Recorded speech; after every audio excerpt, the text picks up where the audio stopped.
Hello, my name is Wayne Elderton, and I'd like to welcome you to my presentation entitled Stop Teaching Tennis, Help Them to Learn Instead. Before we begin, I'd like to thank Mike Barrell and his team for allowing me to present at this year's It's My Game Global Kids Tennis Conference. All right, let's dive in. A little bit about myself. I'm the tennis director at the North Vancouver Tennis Centre and head course facilitator for Tennis Canada coaching certification in British Columbia. I have a number of Canadian and US certifications, and I'm a main contributor for the Tennis Canada coaching certification system, creating a lot of our coaching education materials and red, orange, and green materials. Reflect on this quote for a moment. What stands out to you? When I was a young coach, I'd go to conferences and look for the latest drill I could learn. As I gain experience and get a little older and hopefully a little wiser, I've come to the realization that higher level principles are more important than the latest drills, because those principles trickle down and affect everything I do and shape the way that I do it. In this presentation, we're going to start with these principles and we're going to funnel down to some practical examples to help your application of those principles. We're going to start with a principle called learner-centered, which will be the overarching principle for the rest of the material that we're going to look at. Next, we're going to cover the main body of the presentation, which are what I call the learning laws, which govern what coaching activities you do and when you do them. And we're going to funnel down even further to give examples of common traps coaches fall into when they're not mindful of learning principles. And those are all going to be designated in red. Let's start with a contrast between teaching versus learning. And here I'm going to use teaching as it's commonly misapplied. First, teaching is often misunderstood. When a coach thinks, oh, I'm teaching, they actually are usually concerned about what they're going to give out. But when we're about learning, true coaching effectiveness is really not about what you give out, but what lands on the player. The question that you ask yourself when you're focused on teaching is, what do I need to teach? But the actual question is, what do they need to learn?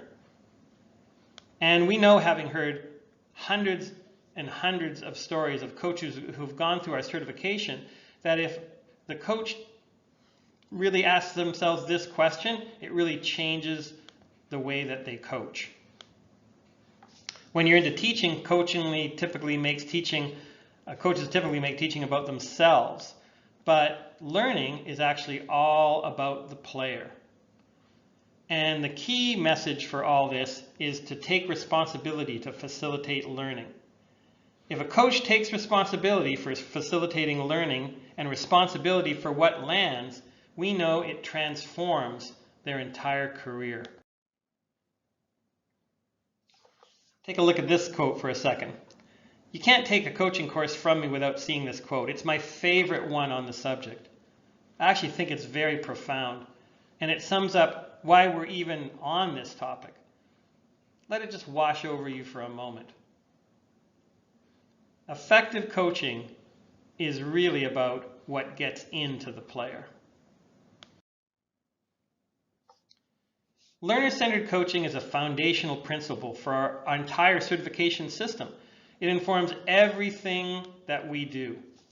And sometimes we can call it player-centered, and it is one of our key pillars. The definition of learning is acquiring the capacity for a skilled action. And you know that something's learned when it can be repeated, used with efficiency, and transferred to different situations. Now, just so it's not misunderstood, learner-centered doesn't mean it's only about what the player wants. It's not particularly effective to ask an 8-year-old what they should do to develop. Not to say that you shouldn't listen to their feedback. However, it's about using the coach's experience and expertise collaboratively with the player to shape and drive what the player needs for development.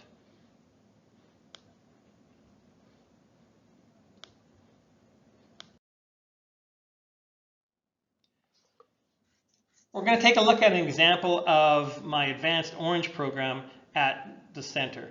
And as you watch it, take note of the relative skill levels of the players. Is it similar to the 7 and 8-year-olds in your top orange program? Is it different? Let's take a look.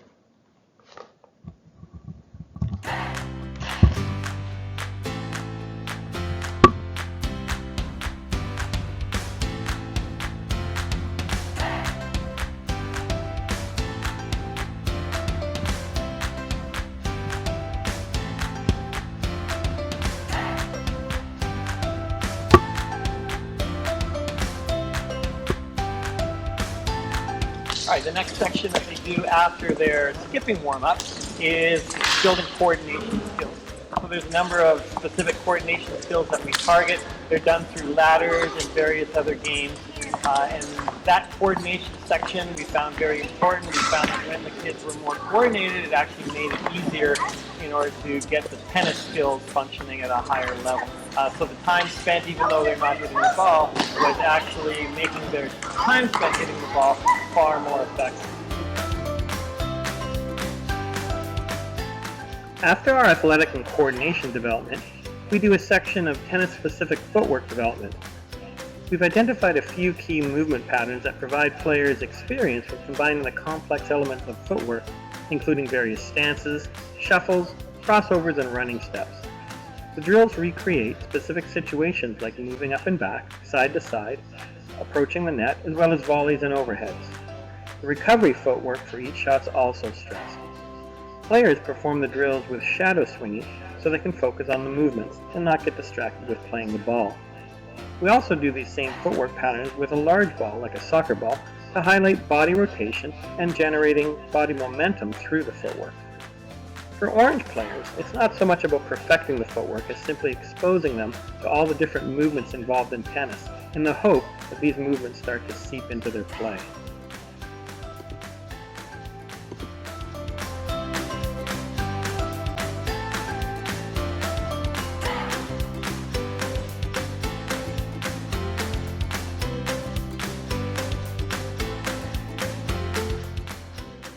After the footwork development, we do a section called Fundamental Volume Training. In this section, players cooperatively hit with each other, just like they would if they were doing a warm-up in a tournament. But it's much more than a warm-up. Players do each drill for 2 to 3 minutes. Each drill has a tactic and a technical element to focus on that helps them execute the tactic. Every drill has a measurement attached, like maintaining a consistent rally for 1 minute, or trying to keep their volley past the service line. This is also the time when many general skills are reinforced, like maintaining focus, recovering, setting up early, etc. For orange players, they're typically not able to keep up their focus and intensity like older players. But in order to start to get used to the concept that tennis sometimes requires repetitive training, they get to experience it in short bursts.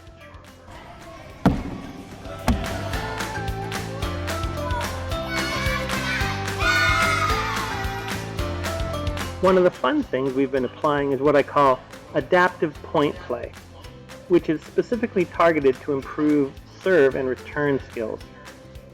Rather than playing in the regular service boxes, we mark off a modified service box. The box could be bigger, smaller, in the middle, or even across the court in the far corner. The returners also have to start from modified positions. The fact that they have to make all these different adaptations helps players gain a better feel for what the racket needs to do to control the ball. We actually found that after doing these exercises, they were better at serving into a regular service box. They're also challenged with the tactics of covering the space from these altered positions. We did find, however, that it really only worked with the most advanced orange players.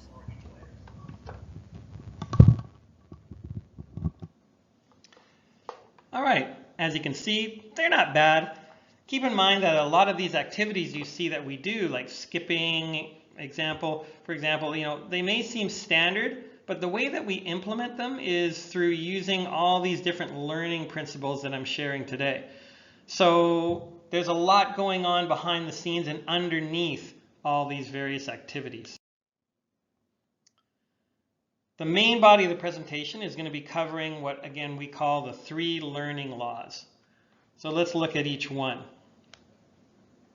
Learning law number 1 is people require a desire to learn. Learning law number 2, people learn in different ways. And learning law number 3, people learn at different speeds. At first glance, this may seem kind of basic and even bordering a little bit on lame. But we've found that applying these simple principles is the main way for a coach to drive learning. And let's take a look at each one. The first one, learning law number 1, people require a desire to learn. The passion continuum is a scale that describes how motivated they are, I should say, and what and why do they do what they do. We've modified it a little bit for our purposes, but it starts with a player moving from being not interested in tennis to interested. And to be interested means that you're going to cooperate and you're going to try it, which is different than I hate tennis because my mom made me come. Either way, the priority for the coach is that they're supposed to stimulate. They're to create a stimulating environment through applying the principles of gamification to make things fun, and also to apply what we call the quality standards. I'm just listing them here. We won't have time in this presentation to really look at them. Shifting motivation, however, is critical for the first level of their motivational continuum. And actually, the first level of our coaching certification is a 35-hour course on how to apply just these principles. Each phase of the continuum includes a common coaching trap. And the one here is called the projection trap.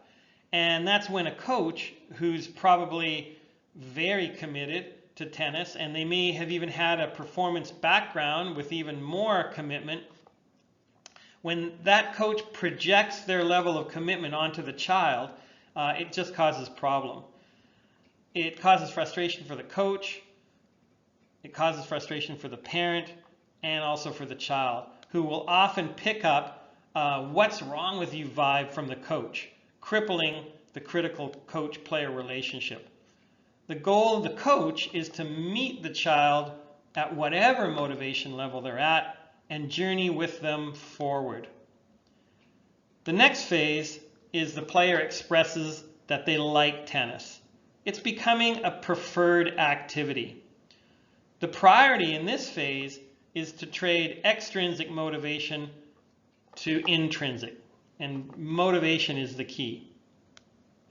Related to that, the coach, through what they say and what they do, needs to foster a growth mindset. And this is based on the groundbreaking work by Harvard educator Carol Dweck. It should be mandatory reading for every coach. The contrast with a growth mindset is a fixed mindset that you can learn about if you study her work. The most common trap for coaches in this phase is called the reward trap. Now for this one, I'm going to tell you a story. It's a parable about psychology. There was a bunch of kids that loved baseball, and they would sneak into a farmer's field and play. And the farmer didn't like it at all because they would, make some dirt areas and they'd put their bases up and they were kind of wrecking his field. So he would come and he'd yell at them to leave, but you know what? They loved it. So they would, at any opportunity, come and play baseball. The farmer went and took a psychology course and then thought, you know what? I'm going to apply some of this stuff. So what he did was he went to where the kids were playing baseball that day, and he was coming down, and they were kind of scared because they thought, oh man, he's going to yell at them again. He said, oh, wait, don't go anywhere, don't go anywhere. You know what? I really love that you guys love baseball. As a matter of fact, I'm so impressed that you play. I'm going to pay all of you $1 to play.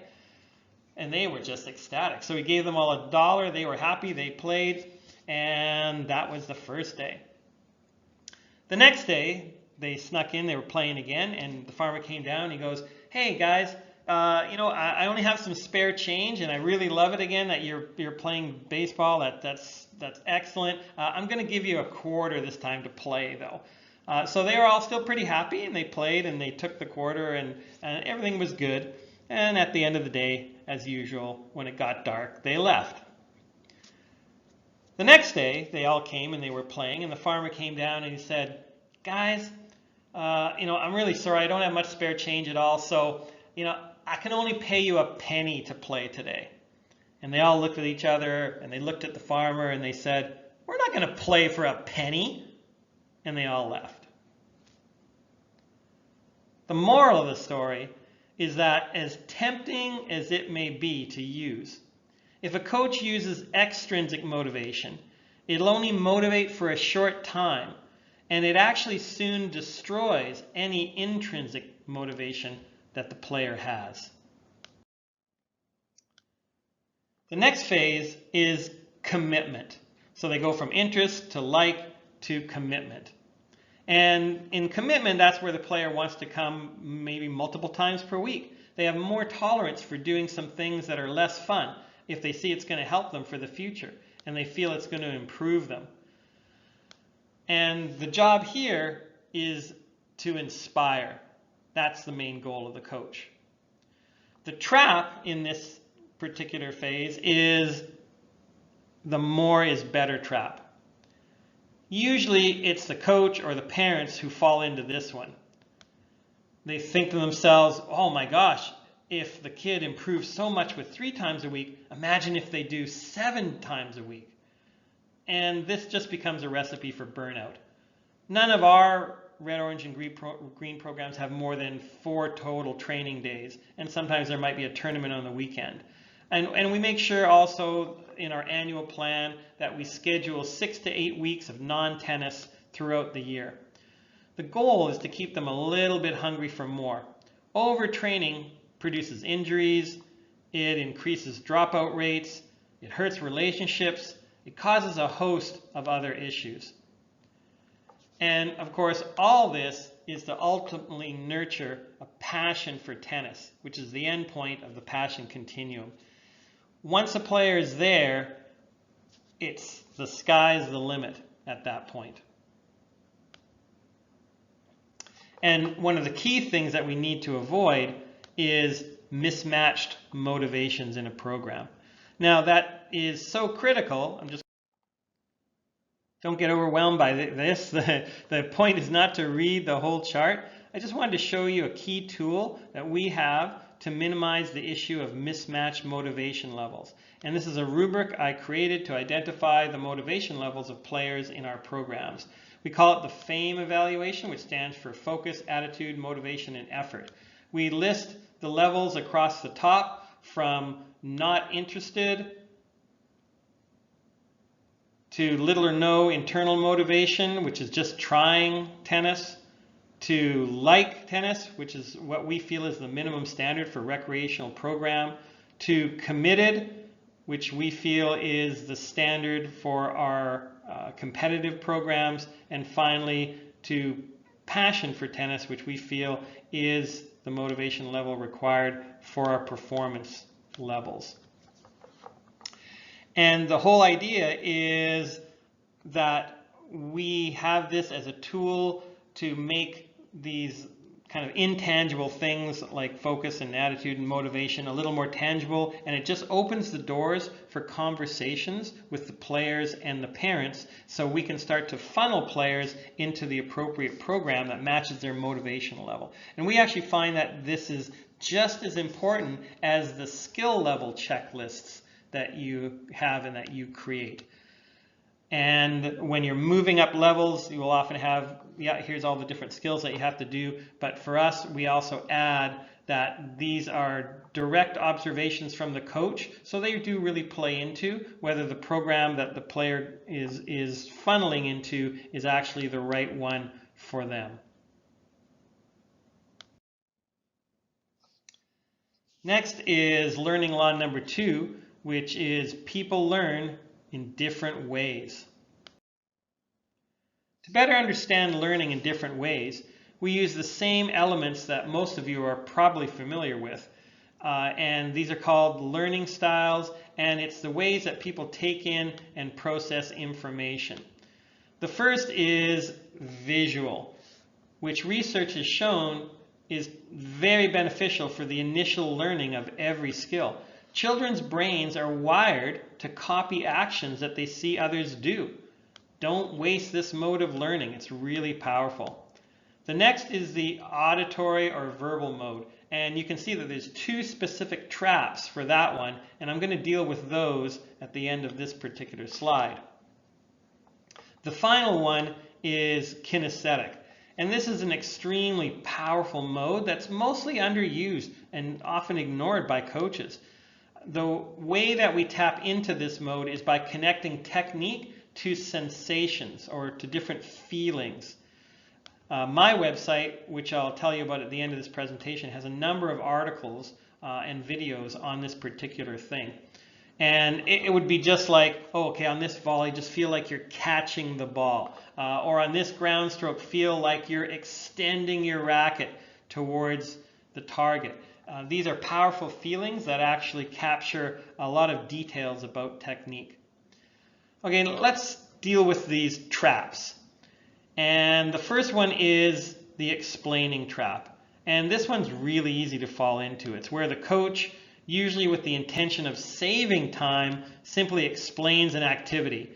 It's like, okay kids, let's rally in pairs, service line to service line. Make sure that you're going to hit cross court, you're going to recover after every shot, try to cooperate when you're rallying, and let's get to 10. Switch spots to your right when you're done. Okay, let's go.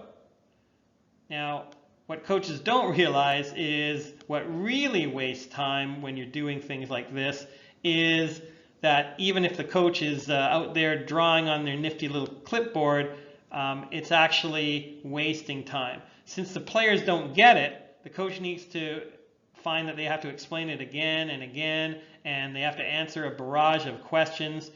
Like in our coaching courses, the rule is to avoid the pre-drill huddle, we call it.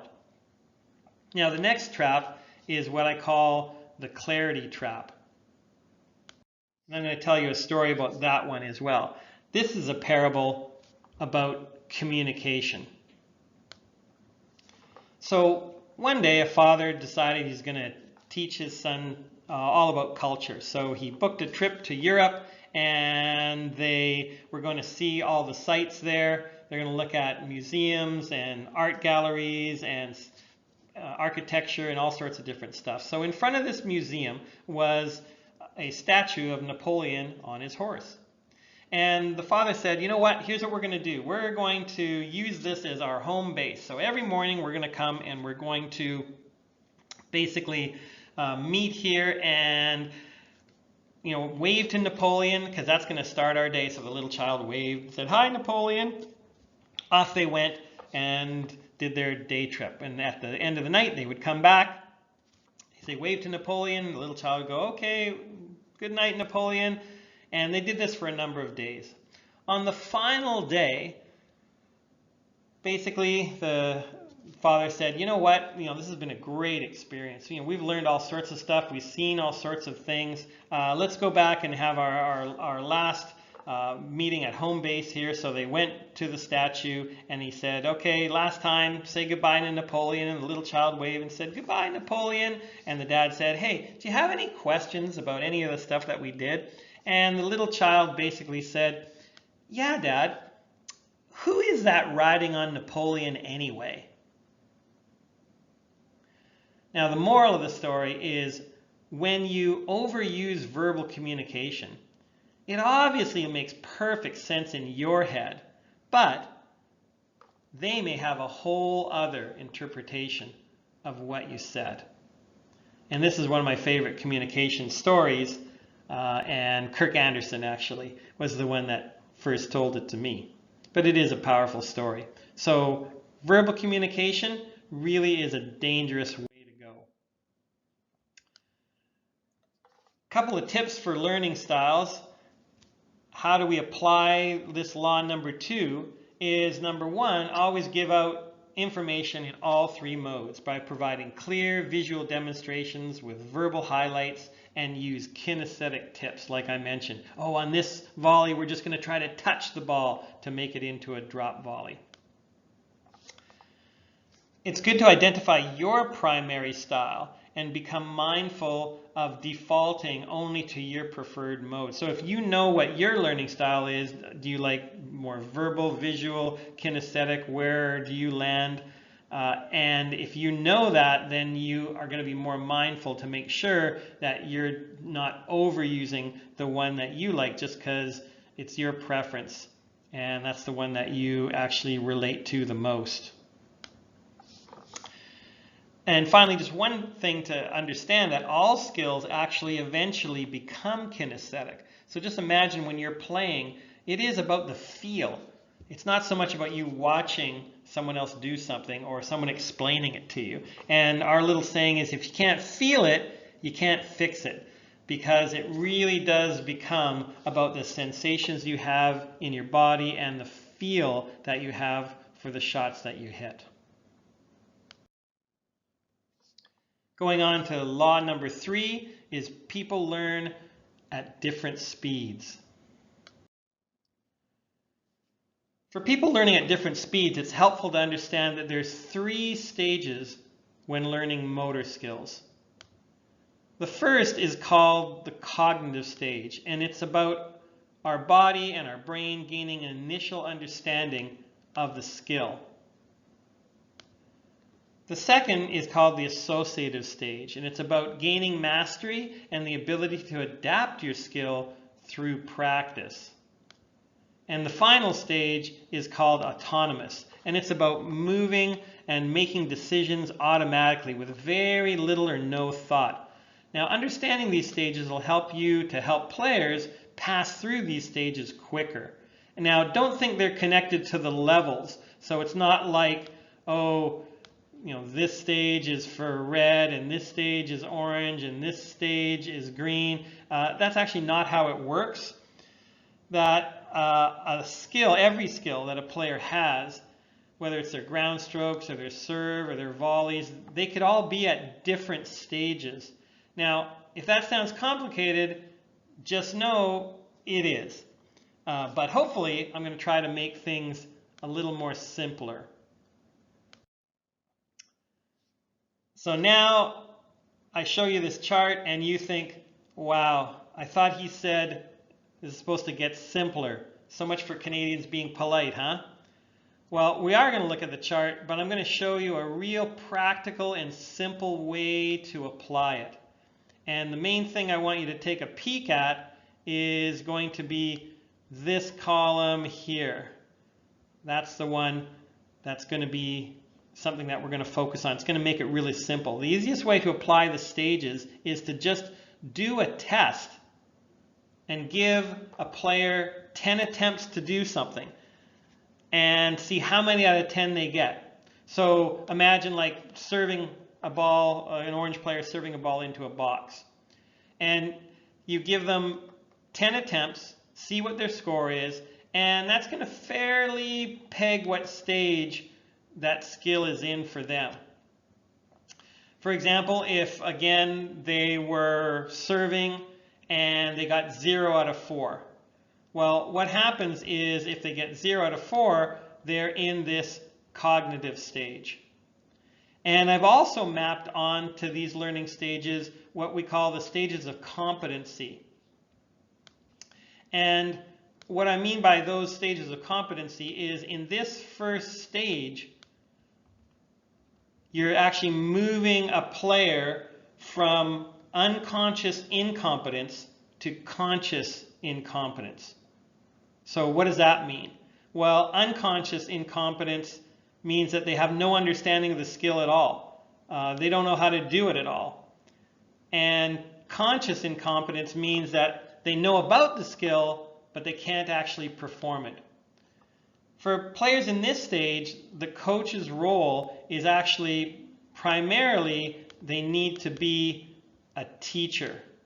That's their key role. And that's in the good sense of the word, of course.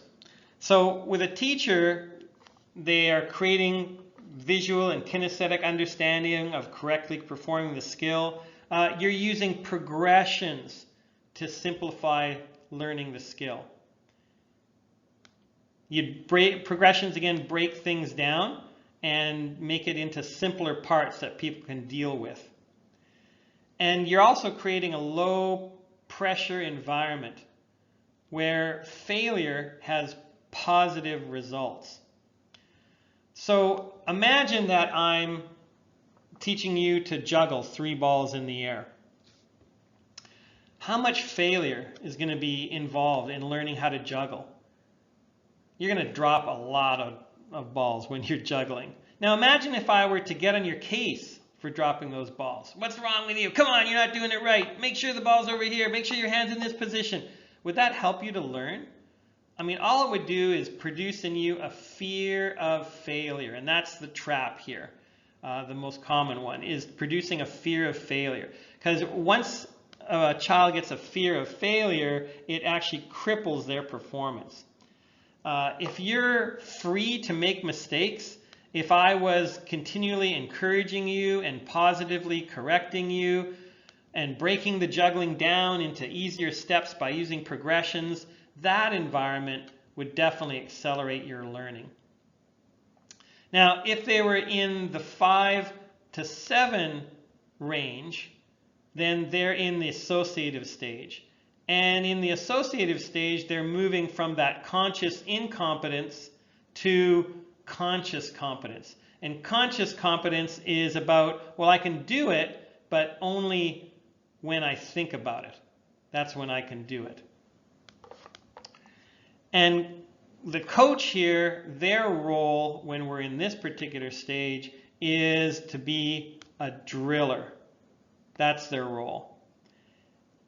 Now, that's not negative. Driller just means that they're providing repetition and feedback, and the thing that they use is not so much progressions, but corrections are what they're going to use. So actually, if you use progressions in this stage, it actually makes it worse. You break it down and they start to think about all the little pieces.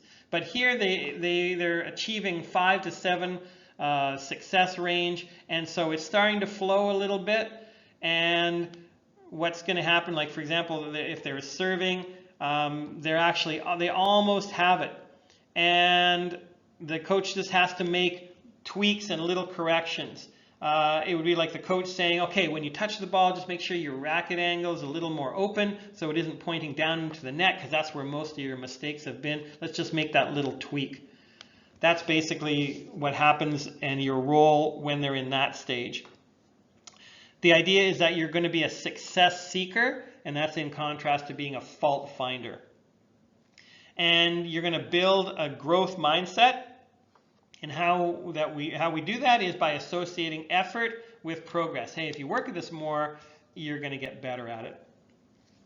And you also need to solidify when to select the skill for maximum success by incorporating decision making and adaptation. When someone learns a skill, like for example, if someone's learning a drop shot, you know what? Part of that learning is to know when not to do a drop shot, just as much as it is to do the drop shot itself. Now, the trap here for this particular one is the non-adaptive repetition trap. And with that, this is a huge topic all on its own, but suffice to say that the goal is in this stage is not to recreate robotic stroke movements, but to be able to adapt movements to the situations that they're in and the tactics that they want to perform. You have to make sure that decision making is incorporated into their practice. Now finally, if they're in the last stage and they're getting 8 out of 10 success, then they're moving from the conscious competence, I can do it when I think about it, to unconscious competence, which means that they can do the skill, it flows, and there's very little cognitive effort needed. Now, the role here is what we call a coach. And in our certification system, actually, we go through these different roles. When you flip the switch and you're a teacher, when you're a driller, when you're a coach, and what are all the tools that you need to do these things. But when you're a coach, the whole idea is to make sure that you're taking the skill to a higher level, and to do that, they need to be able to perform it in competition. And since their skills are mostly automatic and they can actually now focus on things like tactics and anticipation and using whatever capacity they have left to overcome adversity. And you can even do this with the younger children. If you're having these pieces in place and they're moving their skills along, it actually works for them as well. Now, the trap in this stage is to actually make things too easy. It's the non-adversity trap. And if you make it too easy, the coach doesn't help the player to perform under pressure. Now, of course, when you're trying to help them perform under pressure, you're still staying positive, but it's actually the complete opposite of the stuff that you do if someone's in stage 1. In stage 3, if you're too easy and there's no adversity at all, they actually don't help. They don't master their skills more, and it doesn't become automatically able to be performed under the pressure of competition. So those are all the 3 stages: cognitive, associative, and autonomous. And as I said, it's actually quite easy to use this. All you got to do is, again, test the skill by giving it 10 attempts to do it. Whatever number they achieve, 0 to 4, 5 to 7, 8 to 10, that kind of tells you what stage they're in. Then you can make sure that you take on the appropriate role for that stage, that you're doing the things that can help them get through that stage, and that you're avoiding the traps from those stages as well. Okay, that is a lot of stuff. Now, for some of you, the presentation may have felt like trying to drink from a fire hose. Now, I purposely overloaded the presentation just to give you a little bit of taste of how much is out there, and that you now know enough to start exploring a lot of these cool concepts. Now, one place to continue looking is my website, acecoach.com, and there's a number of free articles and videos about the sensational tennis concept I mentioned earlier. There's things on the learner-centered concept that this presentation explored, as well as material on the other foundational pillars of the Canadian methodology, including teaching tennis as an open skill, game-based approach, and continuing psychological, physical, tactical, and technical, combining them all into all the elements in an integrated approach. Thanks for watching this presentation, and all the best to you in this amazing and challenging and fun journey that we all call coaching.